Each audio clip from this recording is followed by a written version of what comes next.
welcome back to Diecast Graveyard. My name is Paul. Thanks for joining me here today.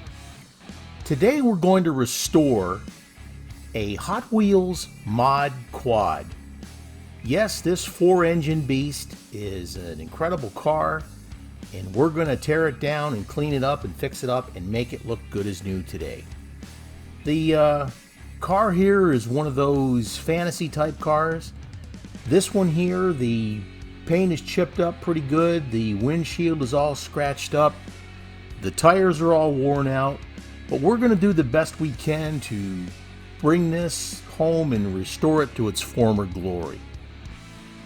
Well, let's not waste any more time. Let's go ahead and get this car drilled apart and see what we're dealing with. I've gone ahead and drilled the car apart. The engines, both engines, act as the post for these cars. Now these older Hot Wheels, the posts are actually very thin. Let's just take everything apart here and see what we're dealing with. Now, like I said, we got that door that opens up in the middle. Now a lot of these cars, when you get them or find them, those doors are usually broken. They're either glued together or whatever. Fortunately, I found one that wasn't actually glued in place or falling apart. The windshield is a little bit hard to get out. You got to be careful with that. We can definitely tell that it's all scratched up, so we're going to have to polish that. Now the base is in good shape, and especially the suspension block that's in here. It's in super good shape. Tires are worn out. The base is tarnished, so we're going to have to clean that up. Interior is in pretty good shape. We'll just have to clean it up with soap and water and a toothbrush.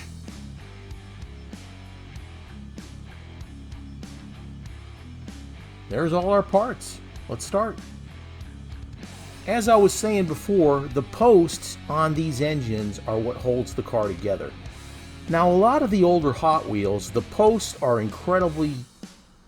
have an incredibly small diameter. A lot of folks, when they go to restore cars or build cars, they'll use the 256 taps and screws to put the cars together. These older Hot Wheels, with the posts so small, it doesn't leave you a lot of insurance there if you happen to drill at an angle or you drill a little bit crooked, and you're going to tend to blow the post out. So I recommend you use the 1/72 screws and taps and this 1/16 this drill bit, and try the 1/72 screws. They're just as strong. Now that we've got the holes drilled out in the post, we're going to go ahead and tap those. Now if you happen to be using the short screws, and some people will use the self-tapping screws, that's usually not a problem. But if you happen to have the long posts like this where you can use the longer type screw, it's a really good idea to tap that post. You can screw them in with the self-tapping screws, but sometimes if you're a little bit too aggressive, you can strip the end of the screw and then you're going to have to try and back that out with a pair of pliers or something like that. It's just as easy to tap it and get it done and do it right. Now go ahead, once you've got the post tapped out, put the screw in to make sure that you've drilled deep enough and that the screw is going to go in all the way and nice and smooth. Do the same thing to the other post. Some cars come with 2 posts, some cars only come with 1 because they got a little clip that holds on the other side. But that's not a problem. Just make sure you test fit everything. That's going to fit nice and snug. I think we got this covered. We'll definitely polish up those engines also. That'll put the finishing touches on this car once we finish it up. Alright, let's move on. Now we're going to put the base in a 50-50 mixture of lime-away and water. This should remove all the tarnish. Don't leave it in longer than 4 minutes at the most. Possibly 5 if you're watching it closely. If you leave it in there longer than 4 minutes, you could possibly chemically stain the base, and it's really hard to get out. So watch it close. Sometimes you might not even need 4 minutes. Just keep your eyeballs on it, and when you think it's close enough, then it'll be time to take it out.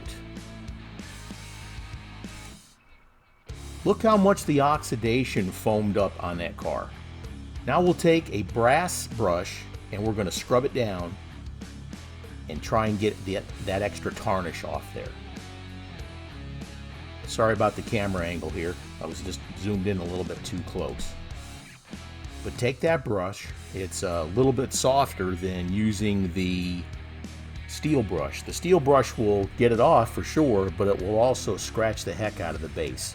So please be careful. There we go. Now you can see it a little bit better. I should be wearing 2 gloves here, but I haven't touched the lime away and water mixture, but you should still wear 2 gloves. I also wear safety glasses when I'm doing this. You don't want to get that mixture in your eyes because it'll definitely burn and it will hurt pretty bad. Please wear your proper safety gear when you're doing these steps. That's looking pretty good. Now that we got that tarnish off there, we're going to rinse it away with soap and water and wipe it down and dry it off. Here we got the base now. We're going to take these tires off. These are the cap style wheels. So go to the very edge of the tire and use a razor and pop those old tires right off. Do the same thing again. Use that razor, get in there and give it just a small twist. Same thing for the front tires. Use your razor, get on in there, give it a little bit of a twist. I save all these old tires. Now I see people selling them on eBay, and eventually I'll sell this whole little container of tires that I've been collecting for a while. Get your brand new tires on there, snap on those new shoes, and we should be ready to go. You can get your tires at the Redline shop, or you can get them at Bright Vision at brightvisionwheels.com. Those are your 2 main suppliers for your Redline supplies. That's looking good. Brand new shoes. Sweet. All right, let's move on. I missed filming the segment where I put the body of the car in the paint stripper. So we'll continue on here and we'll use this plastic polish and we'll try and polish up the windshield. I got this Meguiar's plastic polish at AutoZone, I believe, and just put a little bit on a cloth here and start rubbing. Now if your windshield is really scratched up, you may want to take some superfine sandpaper to it and try and smooth out those deep scratches, and then just rub it with the polish here to bring it back to a nice shine. You'll start rubbing this, and when it starts to get to the point where it is working and it's getting really clean and smooth and shiny, it will start squeaking in the cloth in your hand. So that kind of gives you an indication that you've done and accomplished what you were trying to do. This is working pretty good. I really like that polish. It works well. But I'm sure any plastic polish will definitely work for you. This is looking pretty good. But we're still going to go ahead and give it a coat. Here we've got the glass coat gauzy. Now I got this gauzy off of Amazon. There are different kinds of gauzy, so be careful if you go to get this stuff, you get the right kind. This is really good stuff. Now when you mix it up, make sure you just rotate the jar a little bit slower than what I'm doing though. If you open up the jar and shake it up, it'll fill up full of bubbles. And you don't want that. That's looking pretty good. Now this windshield here doesn't really have an area to grab onto to be able to not put any marks on there, so you're just going to have to do the best you can. Dip it in the gauzy, try and get rid of your excess, and then wick off the excess that's left on a paper towel. That's looking pretty good there. Well, still got a little bit of excess on there, but get it off as best as you can. You don't want it pooled up too much on there. Put it on a nice clean area there, and then cover it up with a plastic cover, and then set it off to the side. Try and let it sit at least the rest of the day before you mess with it. And when you get it out, it's going to be nice and shiny. Gauzy is good stuff. I recommend it. Let's move on. Meanwhile, back in the graveyard. We've got the car out of the paint stripper. I do apologize for not having that segment. We've polished it up, we've cleaned it up, and we degreased it. That's one of the biggest parts when you're painting these cars, folks, is the preparation that you do to get this body ready for paint. Now we're going to put some mist coats on here, and we're going to let it dry in between. The color that we're going to do here is we're going to restore it to the blue that it was before. I take that back. This isn't blue, this is ice blue. This is what we're using on this one. I wanted to switch it up a little bit. Just keep rotating the car. Boy, did I mess up that camera angle. Just having a bad day. Put a few mist coats on there and just keep rotating as you paint. Make sure you get all the hard to reach areas inside the fender wells. From underneath, get inside where the door is, where your windshield is going to go. So if you happen to look inside the car, you won't see just bare metal on the inside. I've got the pressure set on this for approximately 20 to 25 pounds. I think I'm running about 20 pounds right now for this. And use the manufacturer's specifications when it comes to mix the paint. I know I say that all the time, but you know what? Somebody watching this video, it may be their first one, so I'm going to put it out again.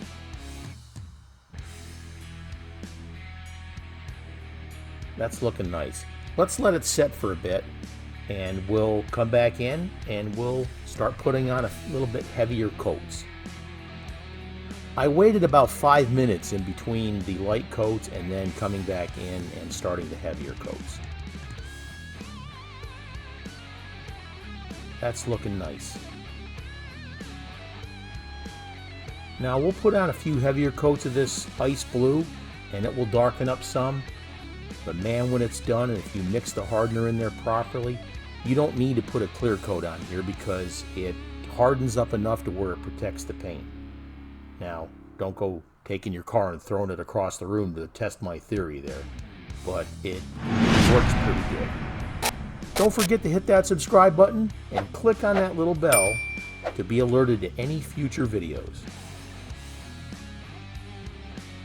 Like I said, make sure you get all those hard to reach areas, get underneath.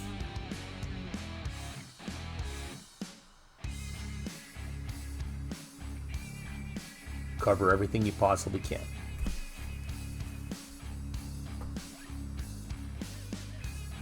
This is looking really, really sweet. Now folks, try this yourself. Go out to Walmart or go to Dollar General or wherever they sell these cars, Target, whatever. Get yourself a 99-cent car. Drill it apart. Paint it. The worst that can happen is that you ruin a 99-cent car. Don't immediately start on these red lines. Get onto something and practice first. But you can do this. You definitely can do this. Now, make sure you check out a lot of the other builders that are out there because their stuff is fantastic. Get out there and check out their videos also and pick up all the tips and tricks and do this hobby yourself. It's so much fun and it's so rewarding. That's looking really good. Let's move on. Waiting for the paint to dry. We've got all the parts of the car here now. We've got the windshield out of the gauzy. That turned out fantastic. Nice job. We got the interior. We clean that up with soap and water and a toothbrush. We got the two engines. We polished both of them to a really nice high shine. Man, look at those things glimmer. They're beautiful. We got the base. We polished up the base. We got brand new shoes on there. It's looking really good. And here's the paint job on the Mod Quad with the ice blue. Door opens up. We're gonna put this all together, get the windshield in, screw the base back on, and we're gonna do our reveal. And this is what we started with. A worn out Mod Quad that's in definite need of some TLC. It needs a new paint job. There's a lot of tarnish on this car. It definitely needs new tires, and the windshield is all scratched up from years of playing time. Well, I think we've got what we need to make this happen. And I'm looking so forward to the reveal here. This is going to be an ultimate addition to my collection. And this is what we got too. Look at that beautiful ice blue paint job. The engines are both highly polished and look excellent. The windshield on there, we polished it up after we sanded it. We dipped it in the gauzy, and that looks fantastic. We got brand new wheels on there from the Redline shop. These beautiful cap style wheels look absolutely fantastic. We redid the taillights in the back, and folks, this car is ready to go into my collection. Now, you can do this like I said. Just don't hesitate to ask questions. That's what we're here for. Enjoy the hobby, have fun, and visit a lot of the other builders like Go Bears Diecast. There's so many builders out there. Go visit Jim Silva. His work is over the top, does some fantastic stuff. And I'll be highlighting some of the other builders on the ends of my videos here in the future. What a fantastic build this was. Thanks for joining me here today at Diecast Graveyard. We've had a great time with you. We got a lot more videos coming up. If you want to build, I got a subscriber build-off going on. Check it out in my videos, and please join up. We got some great prizes. This is Paul. Have a great day.